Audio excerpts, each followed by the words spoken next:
Ko te iwi Māori me ngā whanaunga o te Moana Nui a Kiwa, te hunga kei te raru nui i ngā umanga tuku pūtea taurewa.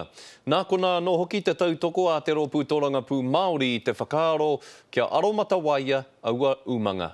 Koinei ngā pānui e whakawai ana i te hunga rawa kore.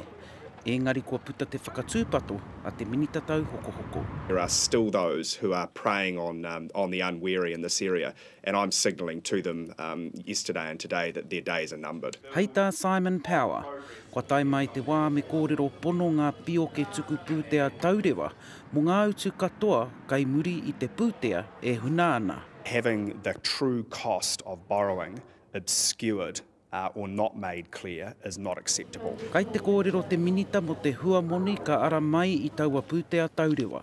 Come on, Māori mā. It's time to read the fine print and look for somewhere else. Hey, go for budgeting advice. That's the right place to be. Ko te mahi a te tari tohu hapori, he āwhina i te hunga whainama. We have instances of people coming in to see us and they're paying double what they thought they would have to pay.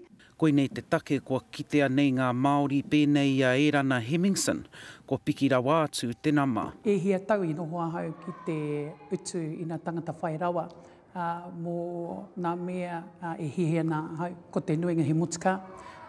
Inari e kore take ahau ki te penepene waka pūtea. He aha ana tohu? E penepene o koutou pūtea i te tuatai, o ngā mea e hihia ana e koutou.